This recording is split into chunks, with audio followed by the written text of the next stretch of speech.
It's a powerful story of betrayal, healing, and ultimately rediscovering one's own strength. After dedicating years to a marriage, only to discover that the love and trust he'd poured into the relationship were taken for granted, this man's journey is both painful and inspiring. In the beginning, there was no hint of infidelity. Married for 7 years, he had built a life with his 33-year-old wife. Though the marriage wasn't perfect, he'd never doubted her commitment. They shared a home, built memories, and enjoyed each other's company. 2 years ago, when she began a new job, he noticed she was motivated and excelling, which brought them pride as a couple. She'd mentioned a coworker she didn't particularly like, referring to him as a hole, and dismissed him often in conversation. But as time went by, her disdain for him softened, and her mentions of him stopped altogether. At the time, he brushed it off as a professional shift. After all, she was growing in her role. But gradually, her behavior started to change in ways that set off alarms. She began texting more frequently, often with her phone clutched tightly in her hand, never letting it out of sight. Her previously open schedule became packed, with her evenings and weekends suddenly dedicated to work. She grew emotionally distant, withdrawing from their usual affectionate interactions and starting to lie about small things. The final straw came when she packed for a work trip, sneaking in a revealing swimsuit she'd never worn before. When questioned, she claimed it was a recent online purchase she'd meant to return. Yet, she took it with her. When she left for her trip, he decided to investigate. Up until that point, he had never felt the need to snoop through her belongings. But her lies and the distance in their relationship compelled him.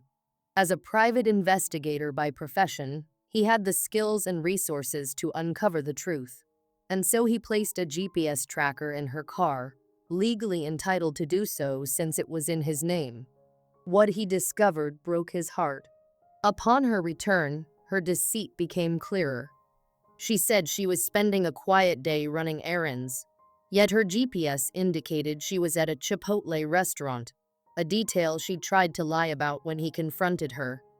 The following Tuesday, she claimed she was working late for a company dinner, only for him to see that she had left work at 3:20 p.m. and spent several hours at a local restaurant. Each lie added weight to the undeniable reality that she was hiding something significant. One morning, he watched her leave for a motel rather than the coffee shop she'd promised to work at after attending his niece's tennis match. He drove to the motel and waited in the parking lot, growing anxious as the minutes passed. Unable to contain himself, he called her and asked how her day was going. When she pretended to be enjoying coffee, he asked her to come down to the motel lobby. Her shock was apparent, and though she tried to brush it off, claiming it was all a misunderstanding and that her coworker worked in hotel rooms, her excuse was flimsy. The tears, the apologies, the panic, all of it did little to ease the pain in his heart. After he left that day, she bombarded him with calls, begging for a chance to explain. Over the next month, they met occasionally, with her promising to be truthful. But each meeting ended in frustration as she deflected, grew defensive, and minimized her actions. She claimed that her affair with her colleague was just friendship, but admitted to deleting texts and lying about meeting him. He felt stuck in a web of lies, still hoping for the truth, if only to get some closure. He gave her countless chances to come clean, but each meeting only unveiled more deceit. Frustrated, he placed a voice recorder in their home. The recording revealed that she was still in touch with her affair partner, talking about their marriage's status and laughing about various personal things. The betrayal was unmistakable. He finally confronted her, and she confessed to the affair, even admitting to booking a hotel room the day before their anniversary. The lies, cover-ups, and deceit dragged on for 6 painful weeks after he initially discovered the affair. Eventually, He realized he couldn't live in this cycle of betrayal. The weight of her actions and her refusal to accept responsibility left him no choice. He filed for divorce. The process of ending the marriage was excruciating. He'd been loyal, giving everything to their relationship. While the separation initially felt like a failure, he began to see how much he had sacrificed for a marriage that was built on a fragile foundation. In hindsight, he realized his ex-wife had always drained more than she gave. Their relationship had been entirely one-sided. He was the one investing love, trust, and effort, while she took it all without a second thought. Through therapy, supportive friends, and family, he slowly reclaimed his identity. He took the time to work on himself and his career, finding that his business thrived in the absence of his wife's toxic influence. New doors opened for him, and he found himself dating again. Much to his surprise, he even met women who reignited a sense of self-worth he hadn't felt in years. The years of manipulation had warped his self-image, making him believe he wasn't attractive or worthy of love. But in his newfound freedom, he saw that he was capable of finding happiness and building healthy relationships. Reflecting on his experience, he shared some advice for others who may be in similar situations. He emphasized the importance of taking a step back to think clearly without the influence of manipulation. Therapy, staying active, and making healthy choices were crucial steps in his journey. And while it was tempting to listen to everyone's advice, he learned that only he could make the decisions that best suited his life. In the end, he found peace in accepting the reality of his marriage and embracing the freedom that came with letting go of someone who didn't value him. Today, he rarely thinks of his ex-wife. While the divorce process was contentious, with her insisting he took too much money despite accepting less than half to make things smoother, he has no regrets. The distance from his former life has shown him how liberating it is to be free from the toxicity. Though he lost some friends and cut ties with his in-laws, he has no hard feelings. The experience made him stronger, and he's grateful for the chance to start anew. If there's one thing he wants anyone in his position to know, it's this: no matter how dark things seem, there's a path to healing. Letting go of the past can be one of the most freeing experiences, even if it means stepping into the unknown. Reclaiming his life was painful, but in the end, it led him to true happiness. Relationships can be incredibly fulfilling, and at times, they can also take us to our darkest emotional depths. You've just experienced the kind of painful and profound loss that can make a person question everything. The love they thought was real, the future they imagined, and even their own instincts. Your story isn't just about heartbreak, it's about trust, betrayal, self-worth, and ultimately finding the strength to reclaim your life, no matter how agonizing it may feel in the moment. First, there's no doubt you loved your wife deeply. Love isn't something you can just erase, even when you've been hurt. It's evident that you poured your heart into your marriage and your family, standing by her side and believing in her despite moments of dishonesty and actions that raised suspicion. It's also apparent that you tried to ignore the red flags, possibly hoping that they were just passing clouds over what you thought was a solid foundation. When we're in love, we tend to justify the unjustifiable, ignore the obvious, and hold on to the belief that people can change for the better. But, as you've painfully learned, love can't fix everything, especially when it's not built on honesty and mutual respect. It's also understandable why you initially clung to the hope that your daughter might be yours. After all, children bring a sense of innocence and beauty into our lives.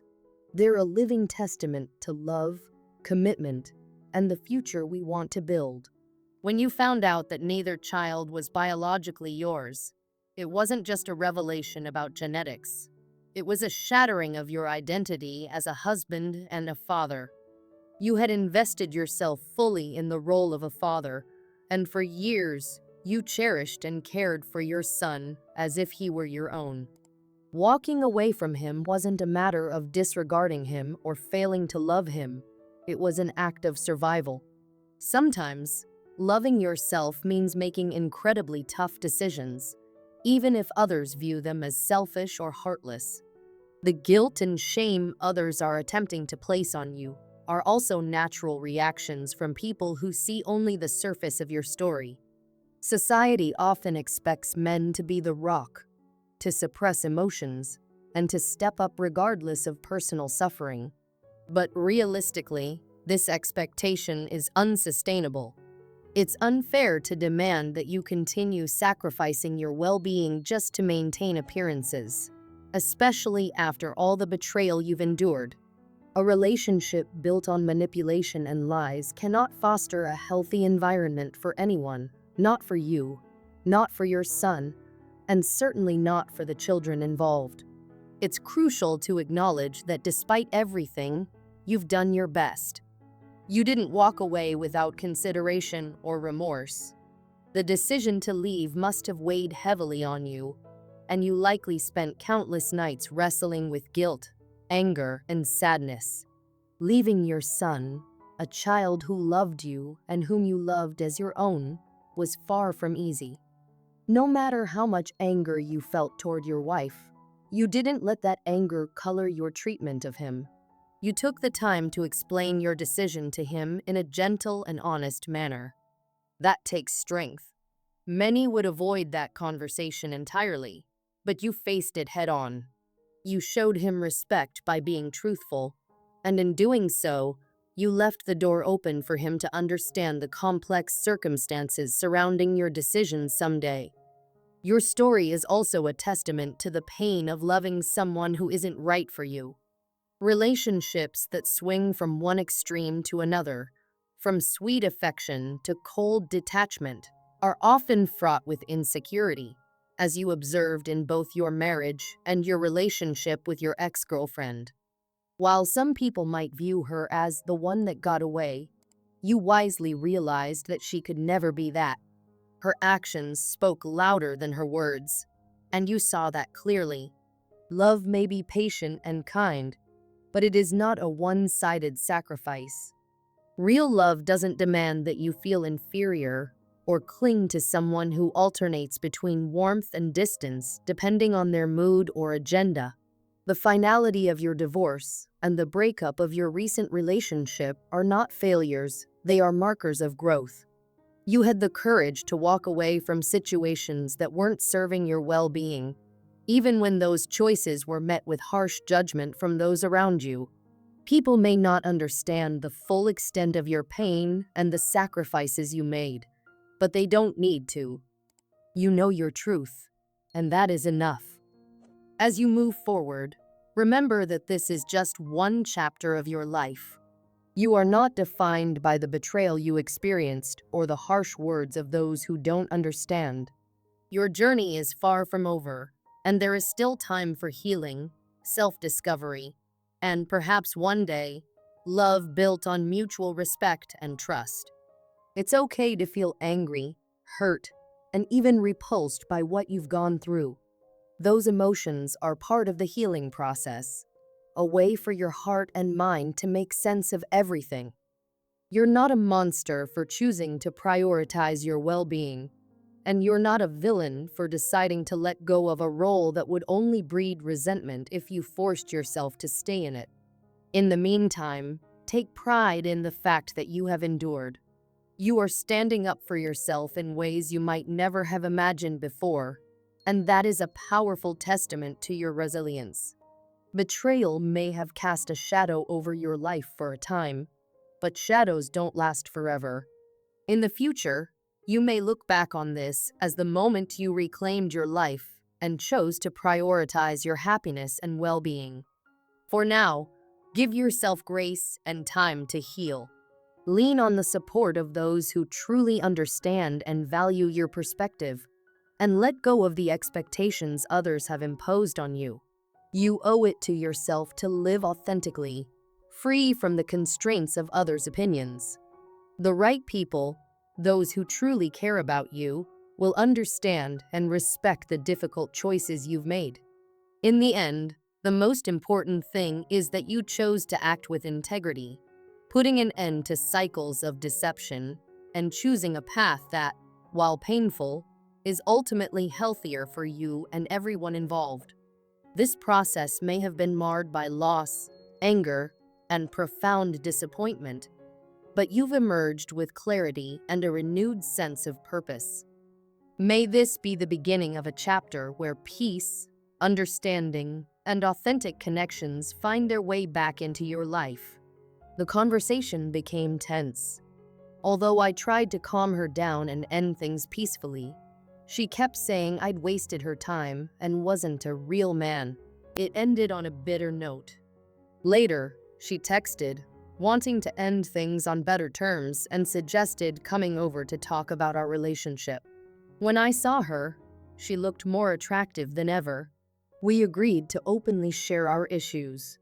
I acknowledged her point that I put work first too often, and I shared how her comment about finding someone better hurt me, explaining that such thoughts shouldn't exist in a healthy relationship. She admitted her mistake and complimented me, saying I was the best guy she dated. She asked if there was anything she could do to fix things, but I told her that our relationship couldn't be saved, though I was glad we didn't leave things on a bad note. I made it clear that my decision to end it wouldn't change. Surprisingly, she tried to initiate intimacy at first, as she'd always rejected it before.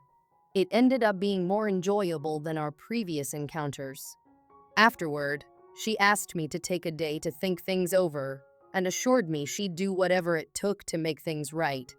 I firmly told her it was over. I couldn't stay in a relationship where I had to threaten to leave just to feel respected and valued. She started crying, saying I'd always been the one for her. She confessed that some of her friends had shown interest in me, but she kept it a secret because she wanted me in the end. Despite her pleas for over an hour, I stayed firm, and eventually she accepted the reality and left. Later, a friend sent me a screenshot of an Instagram story she posted for her close friends list, a group I was part of until recently. The story criticized me for wasting her time. I decided to send her one final message before blocking her, wishing her well and saying I hoped we could go our separate ways. I felt relieved and looked forward to finding someone who would treat me with kindness and love me for who I am. Here's another story from that time. It was a regular Wednesday. After work, I headed over to my girlfriend's place. We'd been together for about a year and a half. She told me she had plans with her best friend to go to another girl's house, someone they didn't know well, for drinks. I wasn't too keen on going and suggested we just hang out at her best friend's place instead, especially since I had work in the morning. We went to her best friend's house as planned. Her best friend's boyfriend and I had a beer, and I settled in, thinking we'd stay there for the night. The girls, however, started drinking vodka and getting quite drunk. At one point, they talked about going somewhere else. I suggested staying put since it was getting late, but my girlfriend insisted on going to the other girl's place. So I compromised, saying we'd go, but only until midnight. Once we got there, the place was messy and full of random people I wasn't comfortable with. The girls continued drinking, and when midnight came, I told my girlfriend it was time to leave. She ignored me, acting like a kid who didn't want to leave a playground. Finally, she and her friend went into a bedroom with two other girls and closed the door. I overheard them mentioning something about a foursome. I felt uncomfortable but waited, unsure of what to do. When my girlfriend didn't respond to my texts, I finally went to get her. What I saw shocked me. She was under the blankets with her best friend, and it seemed they were engaging in something intimate. I told her it was time to go, and she finally agreed. Afterward, her friend apologized, and I drove them both home. Back at her place, we tried to talk, but it was difficult since she was heavily intoxicated. She made excuses, saying I didn't give her enough attention and that she thought it was okay since it was just girls. We argued a bit and eventually went to bed. The next day, I explained how hurt I was. She felt guilty, and things were awkward between us. I told her that if anything like this happened again, I'd end the relationship. Now, I'm left wondering if I was too forgiving. Do you think I should have handled things differently?